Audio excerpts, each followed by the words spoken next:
आहे नाशिक आणि रायगडमध्ये की सगळेजण दावा करतायत आणि हा सगळा वाद जो आहे तो सगळ्या ठिकाणी सगळ्या जिल्ह्यांमध्ये पालकमंत्री झालेले आहेत आणि 2च जिल्हे राहिलेले आहेत। त्यामुळे थोडा वाद आहे काय आहे असा विषय नाहीये।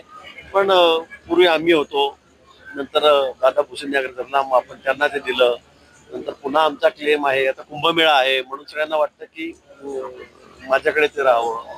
पण आमच्यामध्ये वादविवाद नाही। तुम्ही मला कधीही मागणी करताना किंवा काही आवाज बोलताना कधी बघितलं नसेल। जे पक्षश्रेष्ठी जे ठरवतील ते आपल्याला मान्य राहील। वादाचा कुठला विषय नाही।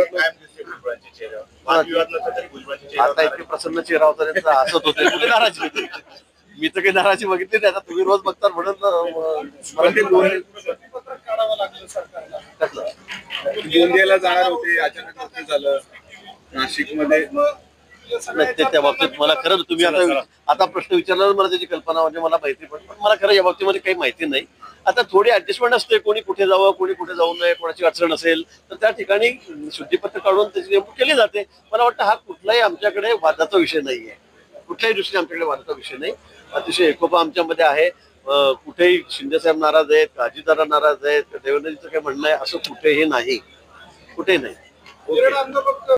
पालकमंत्री पदाचा विषय गेल्या अनेक महिन्यांपासून खरंतर वादात सापडलेला आहे, मार्ग निघत नाहीये। आताच काही वेळापूर्वी भुजबळ साहेबांची प्रतिक्रिया आहे, काय नेमकं सगळं तुमचं यावर म्हणणं आहे? आता झेंडावंदन तर मी करतोय ना, आपण हळूहळू पुढे जाऊ ना। आता त्यांना झेंडावंदन करताना आला वाटतं, त्याला तुम्हाला करताना आला, आता मला करता येते थोडे पुढचं काय अशा अडचणीचे प्रश्न विचारू नका। आता जे काय मुख्यमंत्री महोदय आहेत, दोन्ही उपमुख्यमंत्री महोदय आहेत, नेते सगळे तो निर्णय घेतील तो मला मान्य राहील। आम्ही भानगडी करून काही उपयोग नाही। मला असं वाटतं मी कधी मागणी केली नाही, मी कधी रस्ता रोको केलं नाही, मी कधी पोस्टर मला फार ते आवडतही नाही। मला काही कोणी सांगितलं पालकमंत्री तुझं पोस्टर उचलून घे रात्री, मला असे विषय आवडतही नाही। पण मला वाटतं अतिशय व्यवस्थित चाललेलं आहे। कुंभमेळा आपल्या समोर आहे, त्याचं नियोजन अतिशय व्यवस्थित चाललेलं आहे। सगळ्या बैठकी मिटिंग साधू संतांच्या अधिकाऱ्यांच्या चाललेलं आहे, टेंडर निघालेले आहेत, कामाला जोरात सुरुवात झालेली आहे। मला वाटतं तर 1.5 वर्ष नंतर कुंभ होणार आहे, त्यासाठी आम्ही तयारीच्या दृष्टीने कुठेही मागे नाहीत।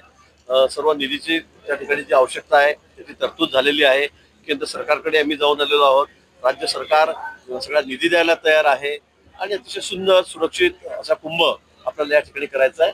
आणि रिंग रोड या कुंभाच्या निमित्ताने आम्ही त्या ठिकाणी करतो आहोत। जवळपास 6,000 कोटी रुपये खर्च करून तो नाशिक शहराला त्याच्या विकासाच्या दृष्टीने हा वरदान ठरणारा आहे।